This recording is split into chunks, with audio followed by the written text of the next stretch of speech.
Hello दोस्तों, नमस्कार। आज हम उत्तराखंड में आए हुए पुराने कुछ क्वेश्चन करेंगे जिसको कि आगे भी कुछ एग्जाम आने के चांसेस बन सकते हैं। तो इसमें हम एक क्वेश्चन देखते हैं कि इसमें लिखा है सुमन के लिए काला अक्षर भैंस बराबर है।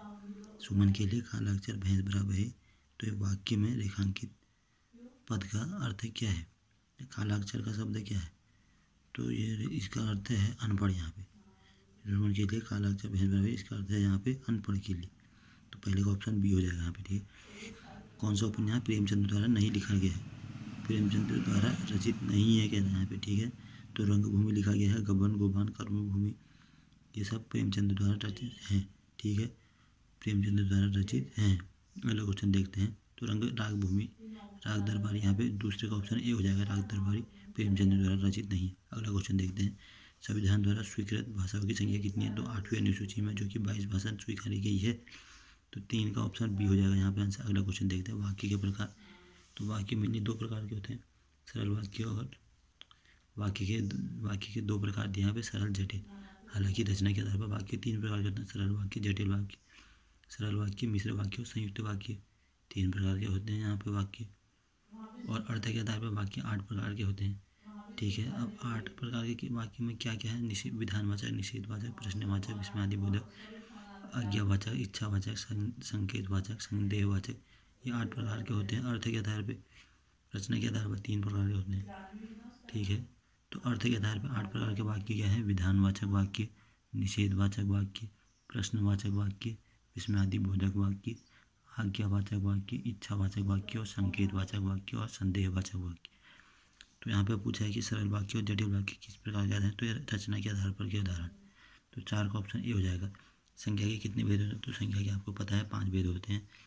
संख्या के 5 भेद कौन कौन से हैं? तो व्यक्तिवाचक संज्ञा, जातिवाचक संज्ञा, समूहवाचक संज्ञा, द्रव्यवाचक संज्ञा और 5वां भाववाचक संज्ञा।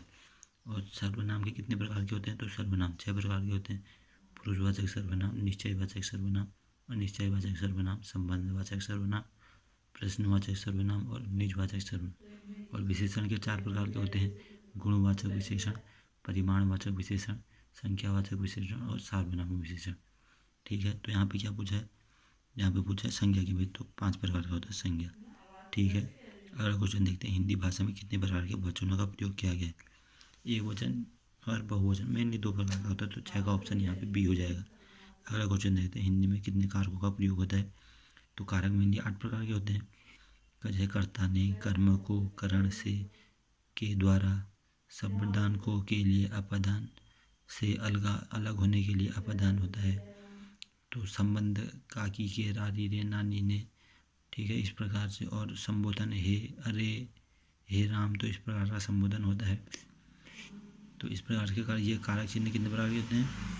कारक चिन्ह 8 प्रकार के होते हैं। ठीक है, अगला क्वेश्चन देखते हैं। निम्न में से कौन सा शब्द क्रिया विशेषण है? कौन सा शब्द यहाँ पे क्रिया विशेषण है? यहाँ पे कौन सा शब्द क्रिया विशेषण है? तो तेज, यहाँ पे क्रिया की विशेषता ही बताएगा। ठीक है, देखो, तेज शब्द और पहला शब्द मीठा शब्द, बुद्धिमान शब्द। जो बुद्धिमान है ये भी नहीं बता रहा है। तो क्रिया विशेषण कौन सा शब्द है यहाँ पे? तो तेज शब्द यहाँ पे क्रिया विशेषण। ठीक है, तेज शब्द क्या है यहाँ पे? क्रिया विशेषण है। तो 8 का ऑप्शन ए हो जाएगा यहाँ पे। अगला क्वेश्चन देखते हैं। हिंदी भाषा में सर्वनाम के कितने रूप होते हैं? तो सर्वनाम के मैंने बता दिया। सर्वनाम मेनली 6 प्रकार के होते हैं। पुरुषवाचक सर्वनाम, निश्चयवाचक सर्वनाम, अनिश्चयवाचक सर्वनाम, संबंधवाचक सर्वनाम, प्रश्नवाचक सर्वनाम, निजवाचक सर्वनाम। और हिंदी में उच्चारण के आधार पर वर्णों की संख्या कितनी होती है?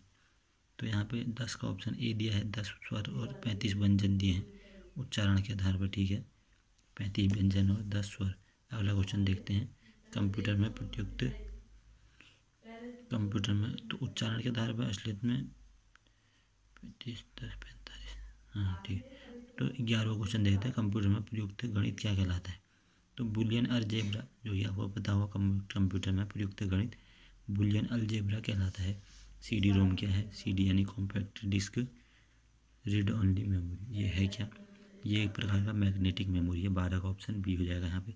तो CD रोम क्या है? एक मैग्नेटिक मेमोरी। अगला क्वेश्चन देखते हैं। यहाँ पे क्वेश्चन दिया है कि कि प्लॉटर क्या है, तो प्लॉटर एक आउटपुट डिवाइस है। तो 13 का ऑप्शन क्या हो जाएगा यहाँ पे, बी हो जाएगा। प्लॉटर क्या है, एक output device. LCD liquid crystal display, ठीक है। 14 का ऑप्शन ए हो जाएगा यहाँ पे। इंटरनेट क्या है, तो इसमें ऐसा कुछ ऑप्शन है नहीं इसमें। लैन का full form local area network, वैन का वाइड एरिया नेटवर्क, और इंटरनेटवर्क ऐसा कुछ है नहीं। तो यहाँ पे मैंने लैन की फुल फॉर्म पूछता है, लाइट एरिया नेटवर्क होता है। तो इंटरनेट क्या है, इंटरनेट जो कि एक प्रकार का जाल है। इंटरनेट क्या है, एक प्रकार का जाल है जो कि दुनिया को जोड़ के रखे रहता है। अगला क्वेश्चन देखते हैं, सर्वाधिक तेज गति का प्रिंटर कौन सा है, तो यहाँ पे लेजर प्रिंटर। 16 का ऑप्शन ए। मेमोरी किससे संबंधित है, मेमोरी शब्द स्टोरेज से संबंधित है। थर्मोस्टेट का प्रयोग ताप को स्थिर करने के लिए किया जाता है, इसका प्रयोग फ्रिज में भी करते हैं। 18 का ऑप्शन डी हो जाएगा, ताप को स्थिर रखने के लिए। रासायनिक सूत्र क्या है, नमक का NaCl। डेंगू बुखार किससे होता है, तो 20 का ऑप्शन डी हो जाएगा, यहाँ पे विषाणु से होता है। जिनसे कौन सी व्याधि अनुवांशिक, तो हीमोफीलिया, जो कि जिनमें खून का थक्का बनता नहीं है, खून चलता है तो चलते ही रहता है, तो इसको अनुवांशिक बीमारी कहते हैं, हीमोफीलिया। टिक्का जो कि मूंगफली का रोग है। धान का खेरा रोग है। प्रतिजन यानी एंटीजन एक पदार्थ है जो क्या होता है, तो प्रतिजन या एंटीजन। एंटीजन को क्या कहते हैं, प्रतिजन। एंटीजन को क्या कहते हैं, प्रतिजन। एक एंटीबॉडी अलग होता है, तो प्रतिजन को, एंटीजन को क्या कहते हैं, प्रतिजन कहते हैं, ठीक है। तो एंटीजन होता क्या है, ये प्रतिरक्षी के निर्माण को बढ़ावा देता है, ठीक है। प्रतिरक्षी के निर्माण को बढ़ावा देता है, ठीक हो गया। अगला क्वेश्चन देखते हैं हम सीधे, यहाँ से साइंस के क्वेश्चन शुरू हो गया। हम सीधे देखेंगे उत्तराखंड के लेवल के क्वेश्चन। यहाँ पर क्वेश्चन है, मानव अधिकारों की सार्वभौमिक घोषणा कब हुई, तो मानव अधिकारों की सार्वभौमिक घोषणा जो कि कब हुई, 10 दिसंबर 1948 को, ठीक है। मानव अधिकारों की सार्वभौमिक घोषणा 10 दिसंबर 1948 को हुई है। और 10 दिसंबर से क्या बनाते हैं, मानव अधिकार दिवस। 60 का ऑप्शन बी हो जाएगा यहाँ पे। तो मानव अधिकारों की सार्वभौमिक घोषणा कब से हुई, 10 दिसंबर 1948। भारतीय संविधान में मूल कर्तव्य का समावेश किस वर्ष हुआ, तो मूल कर्तव्य जो कि जोड़े गए हैं, ये समावेश कब हो गया है, तो 61 का ऑप्शन यहाँ पे 1976 हो जाएगा। तो मूल कर्तव्य का समावेश किस वर्ष से हुआ है, तो 61 का ऑप्शन 1976 से हुआ है। भारत की संविधान सभा का गठन कब हुआ, किसका संविधान सभा का गठन हुआ, तो कैबिनेट मिशन द्वारा हुआ है, ये तो पता ही होगा आपको। कैबिनेट मिशन जो कि 1946 में आया था, ठीक है, कैबिनेट मिशन के द्वारा हुआ है। 29 जनवरी 1946, तो कैबिनेट मिशन कब आया, 29 जनवरी 1946 कैबिनेट मिशन आया है कब, 29 जनवरी 1946। तो कैबिनेट मिशन के आधार पर ही भारतीय संविधान सभा का गठन हुआ है। ऑप्शन 62 का ऑप्शन बी हो जाएगा यहाँ पे। कैबिनेट मिशन कब आया, 29 जनवरी 1946 उसका। अगला क्वेश्चन देखते हैं, वर्ष 2014 में किसके जन्मदिन के अवसर पर स्वच्छ भारत मिशन का उद्घाटन किया गया है, तो यहाँ पे महात्मा गांधी के 2014 में जो है स्वच्छ भारत मिशन का उद्घाटन किया गया। तो यहाँ पे क्वेश्चन पूछेगा स्वच्छ भारत मिशन का उद्घाटन कब किया गया है, तो 2014 में उद्घाटन किया गया है स्वच्छ भारत मिशन का, महात्मा गांधी के जन्मदिन पर, यानी 2 अक्टूबर को। कौन सी योजना केंद्र सरकार द्वारा पोषित है, तो मनरेगा भी है, सीमांत क्षेत्र विकास योजना भी है, और सर्व शिक्षा अभियान भी है। 64 का ऑप्शन डी हो जाएगा यहाँ पे। सर्व शिक्षा अभियान जो कि 2002 से चला है, मनरेगा, इसके तहत जो कि काम कराया जाता है, 180 दिन इसका कुछ ऐसा ही कुछ है। तो अगला क्वेश्चन दे, सीमांत क्षेत्र योजना, सीमांत क्षेत्र विकास योजना, मनरेगा और सर्व शिक्षा अभियान, ये सब किसके अंतर्गत है, केंद्र सरकार द्वारा पोषित है, ठीक है। अगला क्वेश्चन देखते हैं, स्थानीय निकायों की कार्यप्रणाली के संबंध में, स्थानीय निकायों की कार्यप्रणाली के संबंध में LM सिंघवी समिति का गठन कब किया गया, तो जो LM सिंघवी समिति का गठन किया गया है वो स्थानीय निकायों की कार्यप्रणाली के संबंध में किया गया है। स्थानीय निकायों की कार्यप्रणाली के संबंध में किया गया SM सिंघवी समिति का गठन कब, 73 कब किया गया SM सिंघवी समिति का गठन, तो इसका किया गया ऑप्शन बी 1986 में। तो स्थानीय निकायों की कार्यप्रणाली के संबंध में एस.एम. सिंघवी समिति का गठन कब किया गया? 1946 में किया गया है। 1900 कब किया गया? 1986 में। 65 का ऑप्शन बी। तो सिंघवी समिति का गठन कब किया गया? 1986 में। और क्यों किया गया? स्थानीय निकायों की कार्यप्रणाली के संबंध में किया गया है। अगला क्वेश्चन देखते हैं, विश्व का सबसे बड़ा मरुस्थल कौन सा है? तो सहारा है, पता होगा। अफ्रीका में है, मेनली 11-12 राज्यों में, 11-12 देशों में फैला है। अगला क्वेश्चन देखते हैं, विश्व जनसंख्या दिवस कब मनाया जाता है? तो जनसंख्या दिवस 11 जुलाई को मनाया जाता है। 7 अप्रैल 19 को विश्व स्वास्थ्य दिवस मनाया जाता है और 11 जुलाई को जनसंख्या दिवस विश्व में। 67 का ऑप्शन डी। पंचायती राज प्रणाली किस पर आधारित है? तो पंचायती राज प्रणाली जिसका अनुच्छेद है, पंचायती राज का अनुच्छेद कितना है? तो इसका है अनुच्छेद 11, अनुसूची 11 में है पंचायती राज। तो पंचायती राज प्रणाली किस पर आधारित है? 68 का ऑप्शन यहाँ पे बी हो जाएगा, सत्ता के विकेंद्रीकरण पर। तो जो पंचायती राज प्रणाली किस पर आधारित है? ये सत्ता के विकेंद्रीकरण पर आधारित है। ठीक है, 68 का ऑप्शन बी हो जाएगा। अगला क्वेश्चन देखते हैं, राज्य का राज्यपाल पूर्ण रूप से उत्तरदायी होता है। तो राज्यपाल पूर्ण रूप से उत्तरदायी होता है किसके प्रति? तो मुख्यमंत्री के प्रति कि जनता के प्रति? राज्यपाल पूर्ण रूप से उत्तरदायी होता है राष्ट्रपति के प्रति। 69 का ऑप्शन बी, क्योंकि राष्ट्रपति ही इसको चुनता है।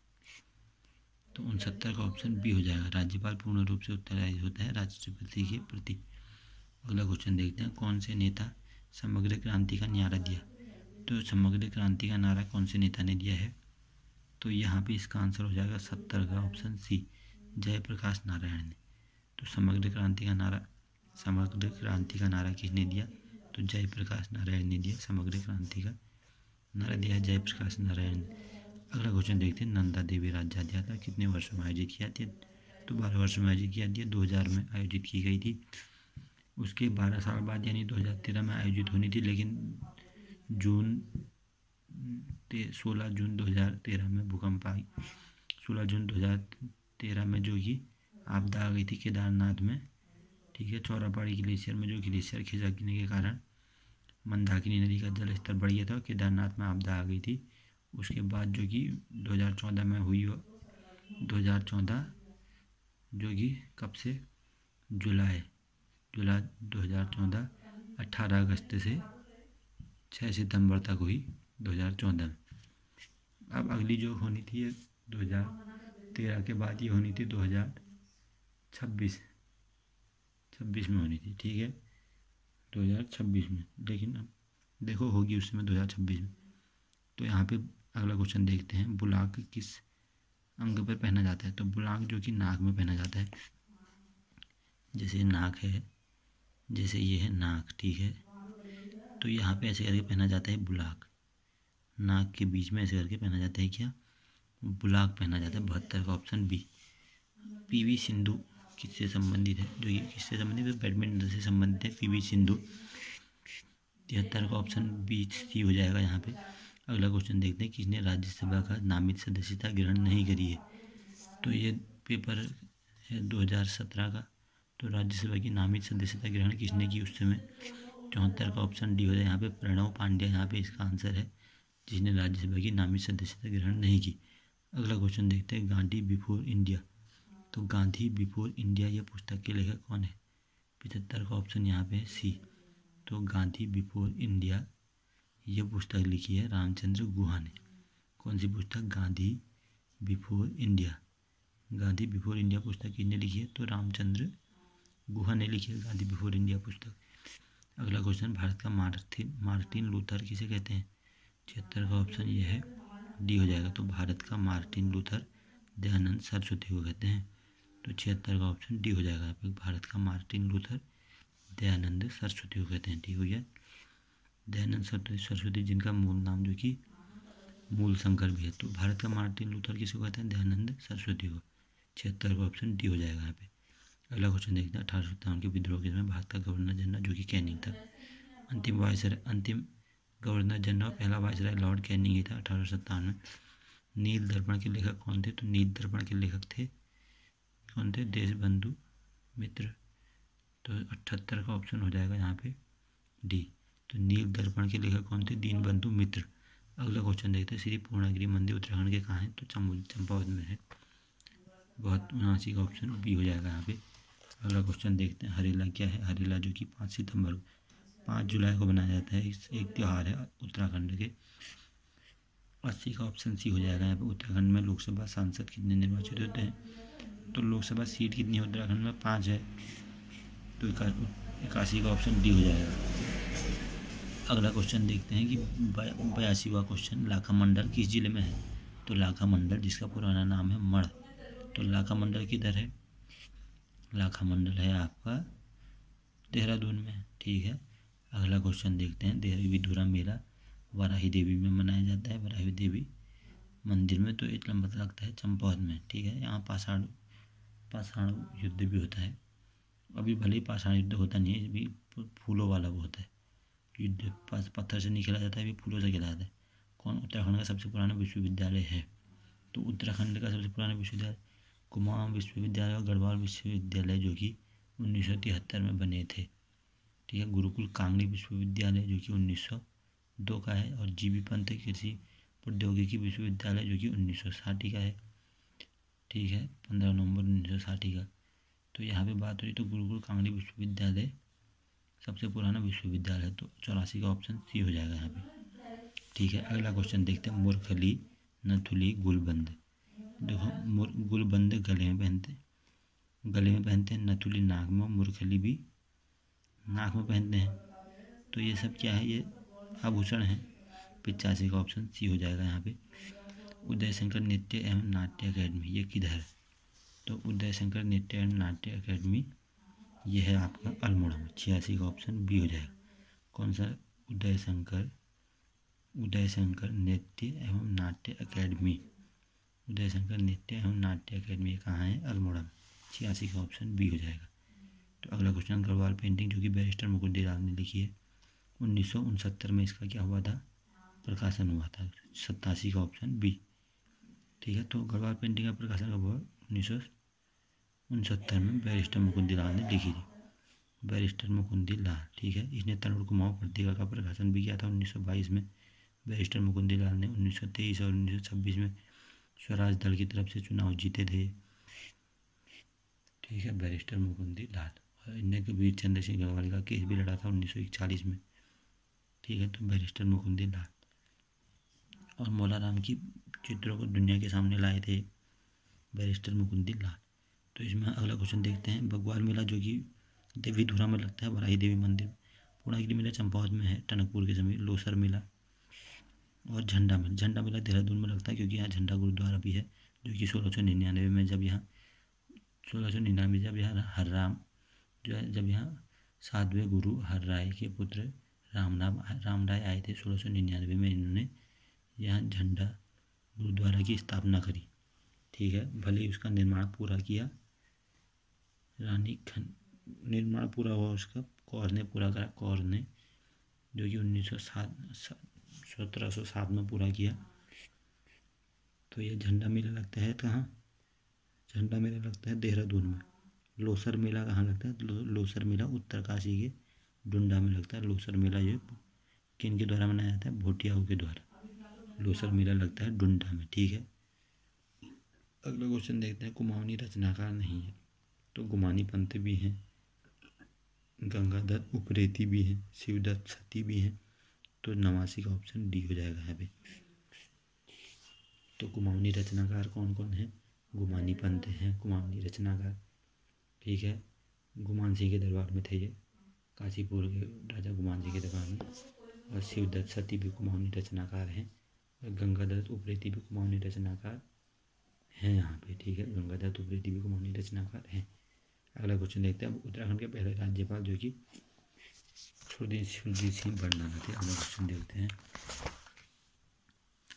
अगला क्वेश्चन है यहाँ पे, उसमें 80 क्वेश्चन है, ठीक है भाइयों, अभी इतना ही देखते हैं।